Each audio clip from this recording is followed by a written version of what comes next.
awesome relationship with Nike, and for the last 3 months we have picked up the empty shoe boxes out of their back door, and people don't want their shoe boxes, so they have to recycle them, and so they allowed us to pick them up.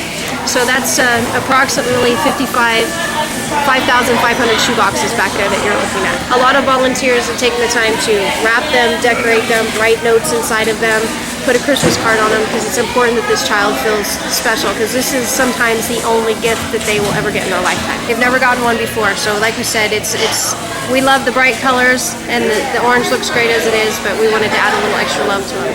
That's fantastic. We start with the box, and then we start with school supplies. Do you want me to walk you down the line? You bet. Okay, you bet. Let me get a shot of you. Okay. Come on down. Tomorrow this will be the area where we're putting the boxes in big cartons and getting them ready to put on the truck. As you see as we go down, we've collected about a little over 5,000 of each item. These are our piles that have come in today, and we're organizing them onto the line. This is the boy line. We have 2 boy lines going at once, and there'll be 2 girl lines going at once, because we know that these kids don't have any school supplies. Exactly. So the point is, here we have school supplies when they show up, but they can't go unless they have their own pencil or powder paper. So we're trying to give them an opportunity there. So we try to have useful things in our box as well. So school supplies are being sorted right here by Susan, our volunteer. Then we move on to miscellaneous school supplies, a little bit of oddball things that come in. We had a fellow donate 5,000 Bibles. That's a very big blessing for us. We're going to put a bookmark in every one of them. Different people made homemade bookmarks. Every child will get something homemade from somebody as well. We try to make sure that every child has some hygiene.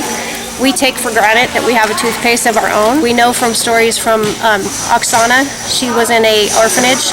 She shared a toothbrush with the whole floor. So when she got her box, she had her own toothbrush, her own washcloth, and her own comb. And so we took that to heart, and so we make sure that every box we pack has its own hygiene kit of toothpaste, toothbrush, washcloth, comb, and a bar of soap. Wow. And we work with Clean the World charity here in town. Yeah. And so we use their soap. So this is the stuffed animals. As you can see, we try to get new ones. We get different sizes because the boxes are all different sizes. Toys for Smile here in town, local charity Toys for Smile, has donated a bunch of toys for the boys. It's a huge blessing for us to get these toys. Yeah. The kids love them, both girls and boys do. So, and you know, they're beautiful. They do a great job over there at Toys for Smiles for us. And then we've had some people donate basketballs that have come in. Brilliant. And then we've had some people on our team make homemade jump ropes. And we try to get, like I said, some homemade items in. One of the gentlemen crocheted every one of these. We have a lot of love that goes into the boxes. And then we have one lady that's very passionate that every kid gets candy. So she purchases every candy cane in town at the end of Christmas. And so every kid will get a thing of candy, because we know from other stories as well, they've never had candy. This is the first time they'll have ever seen candy, so it's appropriate we get the toothbrush in, I think. This is a great example of a finished box. Oh, brilliant. Some people like to use a plastic box, and we have some of those as well too, but you pick the age of the kid. All of our boxes will be 10 to 14 here in this gym, and this is a girl box, so you can see all the items that go in. Wow, yeah. It's a lot of fun. Then we'll take it to the processing center tomorrow, and they'll put them in cartons, and they'll take them right to the truck. And so they'll go to our California processing center, and then right to a container out to the children to their countries. And then in their countries, the material is put in their language. Yeah. In their country. And then there's a team in that country that will distribute it as well. Fantastic stuff. And this is all done by the Samaritan's Purse? This is Samaritan Purse. Franklin Graham is his ministry, and the shoebox Operation Christmas Child is the actual project that we're doing here. There's a great picture of the logo, and so they try to get these boxes out to kids all over the world.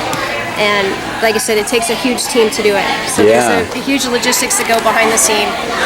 For me personally, I have 2 little girls. Yeah. So I think of my little girls. We pack our own shoe boxes at home, and then we also do this and craft all year round. And it's a very important thing for me that we were able to plant a seed for Jesus there for somebody else. That's why I do.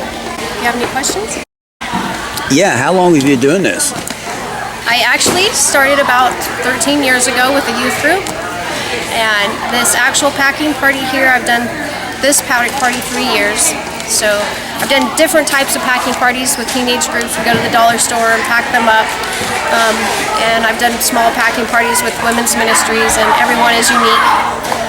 What I've learned though is that God gets the exact item in the box for each child that He wants there. And that's the fun thing, to watch somebody pack their box and they feel led to put a certain thing in that box, and it becomes their little boy and their little girl that they're packing for, not just a box, and it's a child that they're thinking about when they pack it. That's brilliant. Obviously, you get feedback. You were saying that you've talked to quite a few people that have come from the countries where you send the boxes. Right. How much feedback do you get, and how many people have you talked to that have actually gotten a box? Well, we're lucky to have full circle stories. Yeah. So I've heard 3 full circle stories speak. They come back and they do presentations around the United States. Brilliant. And so that's how I've gotten the feedback. There's another way I've learned feedback is you can leave your address in the box, and the child sometimes will write you a letter back. Oh, brilliant. And so you can pen pal with them if you want to. The other thing is you can print a label online and follow your box so you know what country your box went to. Collection week starts on Monday and will go through to the 24th. And this is a collection site here. We'll have a drop-offs, 8 different drop-offs around town. So you can go to www.samaritanpurse.org and find all the drop-off locations in your area.